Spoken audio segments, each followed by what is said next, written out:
Mi infancia fue una infancia maravillosa, porque realmente mi familia es como todas las familias cubanas, contradictoria, problemática, fuerte, solidaria, es una tribu y lógicamente importante, porque la figura de mi padre tomaba una especie de centro.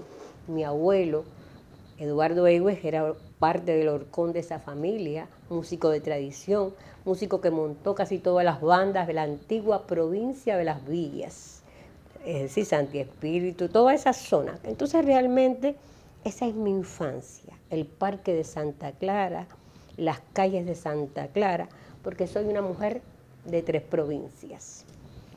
En Villa Clara, Las Villas, donde nací en el Escambray, justamente en Manicaragua, porque mi madre, muy jovencita, iba a parir a casa de su mamá, que era en Manicaragua. Matancera por adopción, porque ahí inicié mi vida laboral y lógicamente tengo por Matanzas algo muy grande. Y Habanera, porque sencillamente como en aquellos tiempos uno se inscribía después de haber nacido, pues soy habanera por todos los papeles y por toda mi vida que ha transcurrido en la ciudad de La Habana. ¿Qué pasó con la música? Muy sencillo, las mujeres de la familia no somos buenos músicos. En una familia tan exigente, con unos oídos musicales tan maravillosos, quien no sea perfecto no vale. Y además realmente a mí de niña la música no me motivó. Estudié piano. Todas las niñas de mi época educadas estudiaban piano, como es lógico. Y yo estudié piano también, pero no, realmente. Ninguna de las muchachas de la casa somos buenos músicos. Pero sí, mi familia materna, todos eran abogados, magistrados, gente que trabajaba en los tribunales. Y desde niña yo fui muy imperativa, determinativa, con un carácter fuerte y siempre pensé en ser abogado. Esa era mi primera profesión. Después, cuando tenía como 8 o 9 años, me motivaron la finca, los caballos y dije, voy a ser veterinaria. Pero el mundo, el acomodo del mundo, las luchas, familias que conocimos que los hijos estaban en las luchas revolucionarias, volvieron a imbricar las cuestiones sociales. Y realmente cuando triunfa la revolución, que yo soy niña, inmediatamente la transformación del mundo en Cuba atrapa. Y junto a los valores sociales de la cultura, de la música, de lo que importa, de ese parque de Santa Clara, que yo caminaba de la manito de mi padre, que atravesaba y rompía esquemas, porque mi padre era de la banda central de Santa Clara, y Santa Clara era una ciudad prejuiciosa, una ciudad que realmente tenía muchas manifestaciones de racismo, y uno rompía todo eso cuando atravesaba esa música, y mi papá era un hombre importante, mi papá era un hombre seguido, y entonces también eso tenía su influencia. Pero estamos en la ciudad de La Habana, estamos en ese conflicto, estamos en ese hervor de Cuba, y surge enero de 1959. Y con enero, bueno, pues sencillamente la cuestión de la abogacía de nuevo, y de pronto las cuestiones sociales. Tengo personas a las cuales adoro, las cuales son como mi familia, que ejercieron una influencia en mí también en los primeros años de la revolución, como es Zenobio Fajek, alias Puri, hermano mío de crianza. Un buen día me dice, vente a Matanzas, dirigente de la Unión de Jóvenes Comunistas. Había acabado de pasar el congreso de la UJR para la UJC y de pronto me vi con mis maletas, con una ropa quizás impecable, con vestida que yo no sé ni para qué, en la ciudad de Matanzas. Deambulaba por la ciudad y por los campos. La provincia de Matanzas tenía una situación bien difícil y a veces salía y pensaba con otro joven de aquella zona y decía, si no regresamos, Casa Cultural Gladys Egues. Toda aquella impronta de las niñas y los niños, porque realmente las y los adolescentes de la época tomamos el cielo por asalto, y el cielo por asalto tenía todo eso. Unido a eso también esta parte de mi otra vida. El mundo es complejo y convulso. Lo primero que estudio, un buen día estoy en San Alejandro, quería ser crítico de arte. Ahí conozco personas maravillosas que hasta el día de hoy son mis amistades, como Juan Moreira, por ejemplo. Todo un mundo de personas que me han acompañado a lo largo de la vida y de la historia. Y esas matanzas, también en la Unión de Jóvenes Comunistas, lo que es la sección de cultura de la Unión de Jóvenes Comunistas y Matanzas, la Atenas de Cuba, siempre fue un emporio cultural.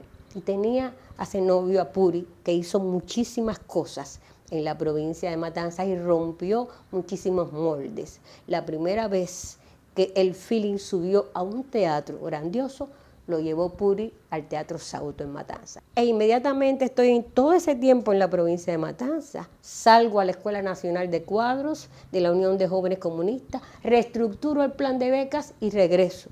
Y cuando regreso a Matanzas se ha producido un problema dentro del campo de la cultura y de la ideología, pues entonces, dentro de la ideología, un grupo de dirigentes de la Unión de Jóvenes Comunistas pasamos a lo que era el Consejo Nacional de Cultura.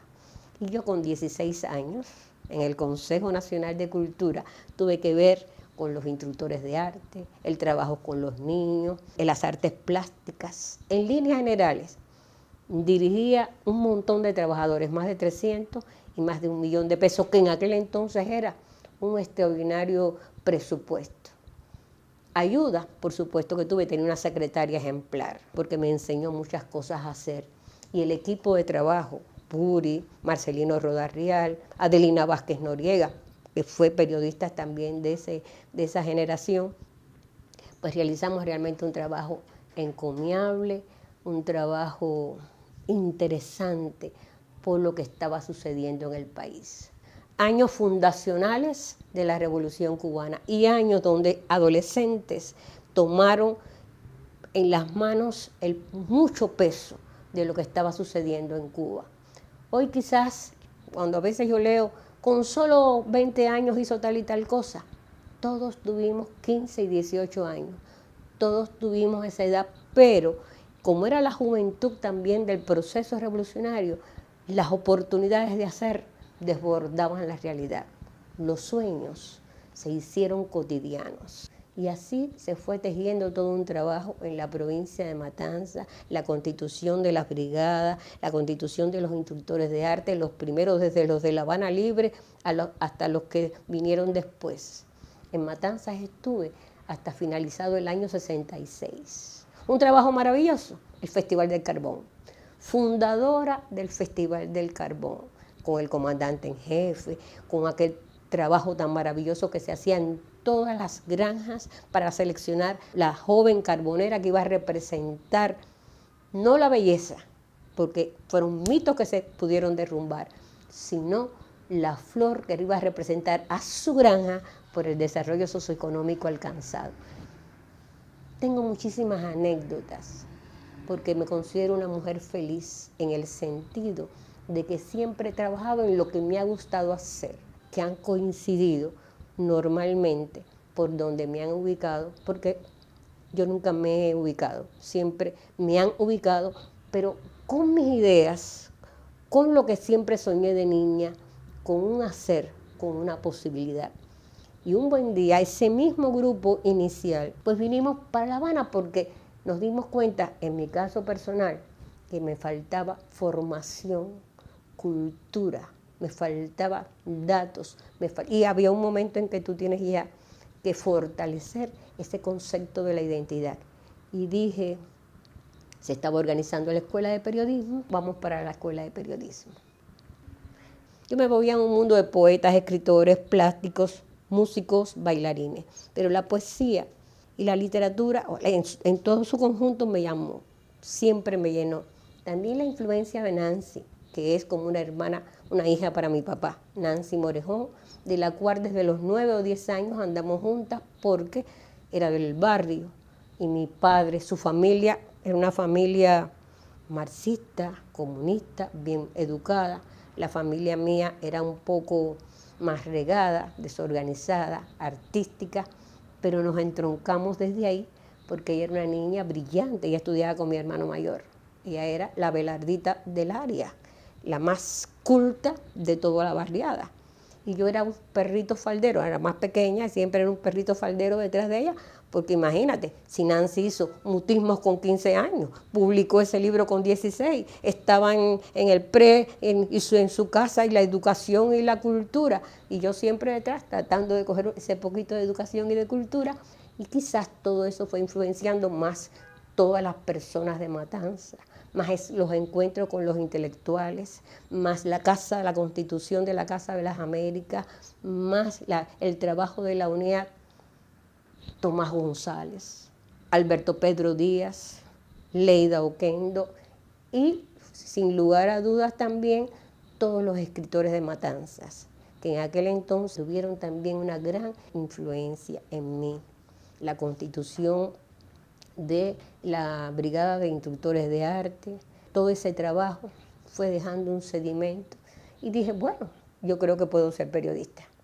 Y empecé a afilar las armas, fui a la escuela de periodismo, matriculé, el apoyo de Nivaldo Herrera, nunca lo podré olvidar, dirigente del partido, lo conozco en Colón primero, en la provincia después. Era otro mundo, un mundo de interrelaciones muy fuertes, de amistad y de solidaridad, desde el compromiso del hacer. Y desde ese compromiso del hacer, de siempre ideas buenas y novedosas, pues iban surgiendo tareas, definiciones, vericuetos. Y un buen día desembarqué en la ciudad de La Habana, nuevamente, entonces ya con mis maletas preparadas para estudiar periodismo. Y desde que empecé en la escuela de periodismo, que fue en febrero de 1967, momento que no puedo olvidar, con un alumnado de 100 y tantas personas en ese primer curso, hubo 20 y tantos que nos hicimos amigos en la primera quincena. De esos 20 y tantos nos graduamos, creo que 19 o 21, y de ese grupo mantenemos, los que están vivos, una amistad y una solidaridad. También del profesorado. No puedo olvidar nunca a la doctora Lucía Sardiñas, no puedo olvidar nunca a Mirta Aguirre. Ese momento histórico de la Universidad de La Habana, de los encuentros con el comandante en jefe. Llegando en febrero, en mayo, ya yo estaba en la Isla de la Juventud trabajando. Mi hermano Rembert, más pequeño que yo, y Ricardito, mi hermano. Sin embargo, nosotros que somos los hijos mayores de Richard, siempre fuimos parte del arte. Y Rembert, con 11 años, ya tocaba.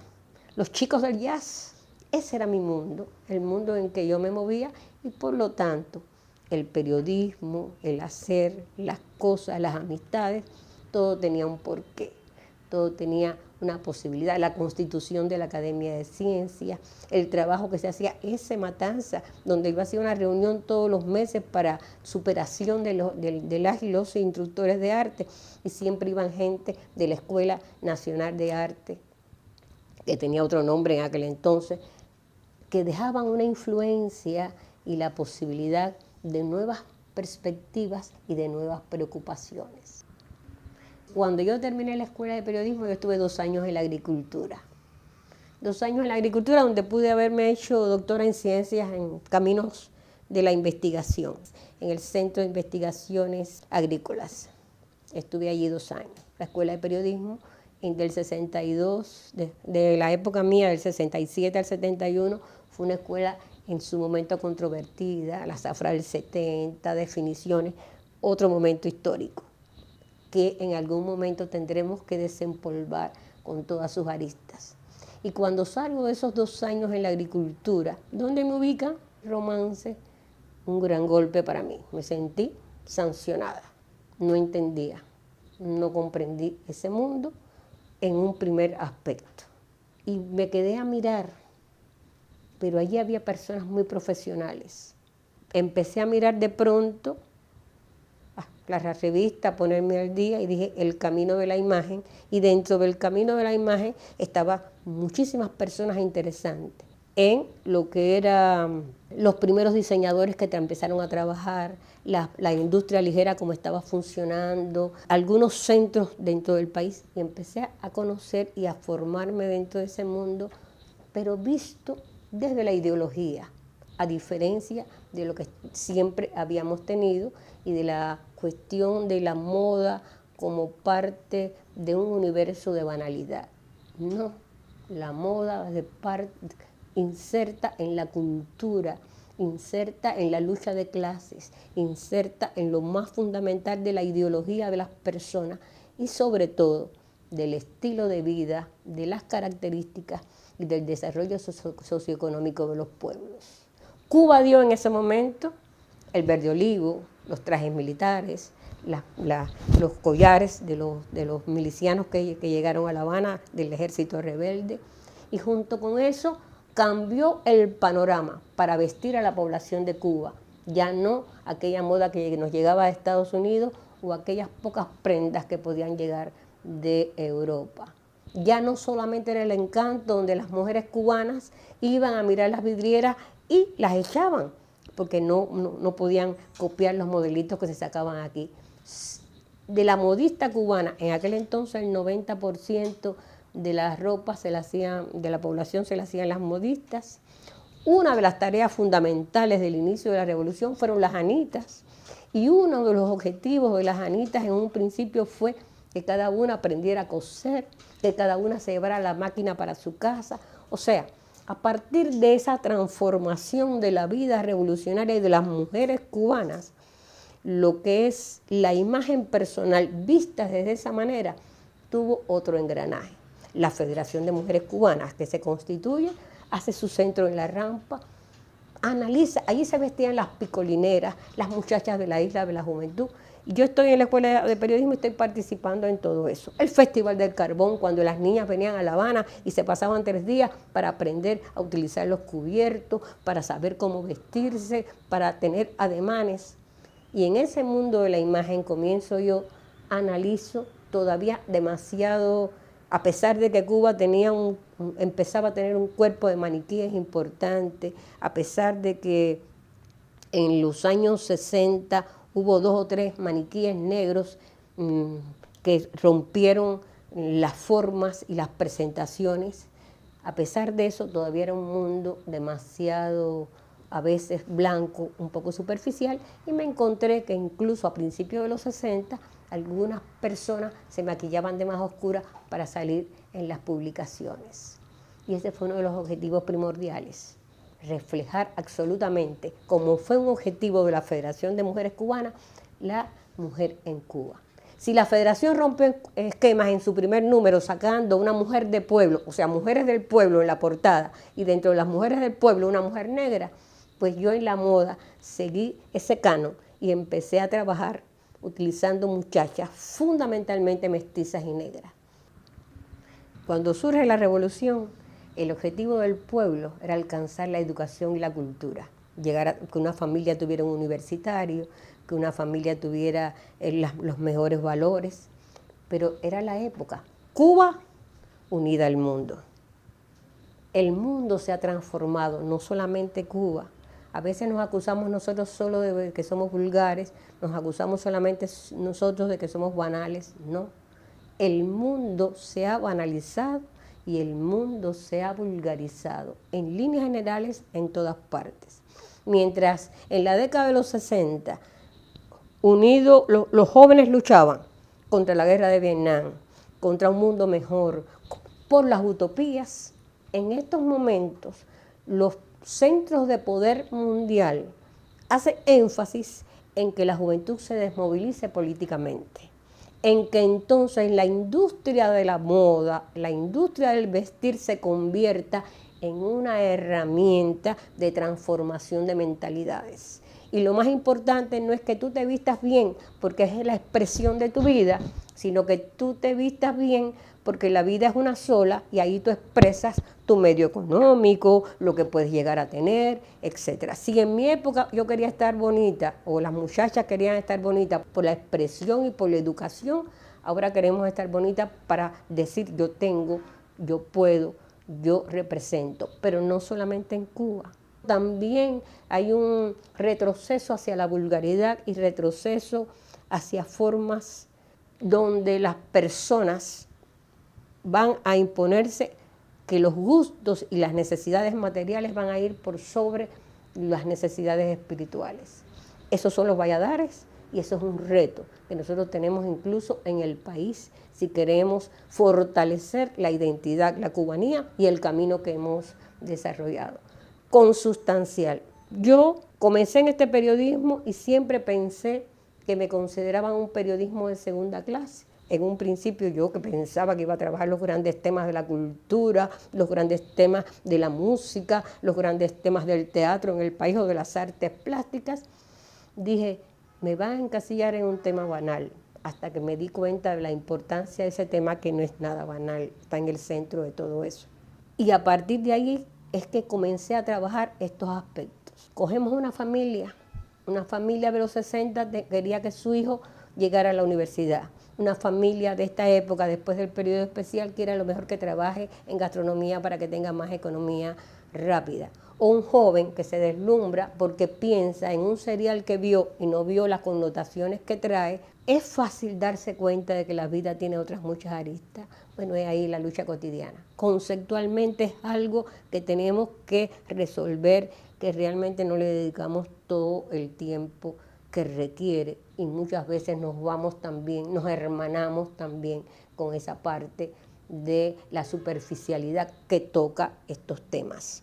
Mientras no nos percatemos todos de que la apariencia personal, de que la imagen, de que los sentimientos y las necesidades pasan por ese prisma personal que tiene que ver con la identidad de cada ser humano y que tienen que ver con la situación que tiene el mundo, pues entonces no lo vamos a entender. Un buen periodismo es aquel que está en función de las necesidades de la población, que está en función de horadar todo lo que sucede, que está en función de expresar y reflejar la situación que tiene el país. ¿Por qué a veces tenemos dificultades en cuanto a eso?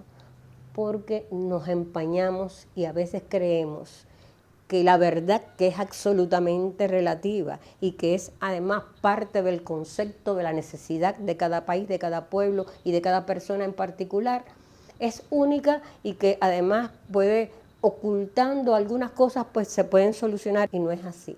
Juventud de estos tiempos demanda otras exigencias diferentes a las mías, pero las mías me las respetaron. Me respetaron mi formación, mis deseos de construir un mundo diferente. Yo tengo también que entender las necesidades y los deseos de la juventud de hoy. ¿Y cómo hacer que la juventud de hoy se entronque con esos paradigmas? Bueno, yo creo que el periodismo, y creo que en estos momentos, yo soy una defensora del periodismo cubano, creo que tiene muchas lagunas. Creo que tiene muchos defectos, pero creo que hay excelentes periodistas. Y la vida demostró en el año pasado, en el 2016 y en el 2015, una pléyade de jóvenes y de personas no tan jóvenes descubriendo en sus páginas todo un hacer y toda una sensibilidad. Es muy fácil decir quizás el periodismo en Cuba no sirve o el periodismo en Cuba tiene muchas deficiencias. Yo pienso que el periodismo en Cuba sí tiene objetivos y sí tiene calidades y que choca muchísimas veces con Valladares que están externos, que no están, que le ponen freno y que tenemos entonces que deslindar y trabajar todos los días para que se entienda que el servicio social, el trabajo social, la ideología necesita siempre de gente sin ataduras y necesita siempre de gente que vea un poquito más allá y que se convierta en mano derecha, en mano izquierda, en herramienta, en lo que tú quieras, para que las ideas del partido, del gobierno, de hacer que el mundo sea un poquitico mejor, ellos formen parte de esa colegiatura, de ese grupo de trabajo, de esas personas que a partir de las buenas ideas pueden lanzar y pueden movilizar las grandes multitudes. El mundo ahora es complejo. ¿Quién iba a decir que pasada tantos años después de la Segunda Guerra Mundial íbamos a entrar en un mundo tan conflictivo, una situación tan conflictiva como la que hay ahora? Bueno, en esa situación de conflicto, todos tenemos algo que hacer. Y muy cerquita lo tenemos aquí en América Latina, en el patio trasero, donde a partir de la Revolución Cubana, yo me siento muy orgullosa de ser cubana. En 1959 le dio la posibilidad a Cuba, que era un país que ni se veía en el mapa, de tener voz, voto y ser reconocida en el mundo. Si todos podemos entender que el camino de la prensa, que es diferente a la prensa de los 50 y de los 60, que además algo repetido se convierte en una verdad y trastorna y conforma una mentalidad que no queremos, tenemos que nuestra verdad, nuestras dificultades y nuestros problemas, con la carga de sensibilidad que debe tener el pueblo de Cuba y los dirigentes de Cuba, son las que tienen que estar todos los días en interrelación con la población, que es, en definitiva, quien sostiene y sustenta este país y esta revolución. Yo sí creo que hemos avanzado y yo sí creo que la editorial de la mujer, de la Federación de Mujeres Cubanas, sí tiene un mundo y se ha posicionado en la realidad de Cuba. A veces se dice, estamos fuera, no se trata el tema. Si tú coges la revista Mujeres y si tú coges los trabajos de la revista Mujeres, que creo que es un ejemplo de un periodismo que necesita la población, que necesita la familia, lo tienes ahí. De 4 portadas en el año, 3 como mínimo son de mestizas y negras.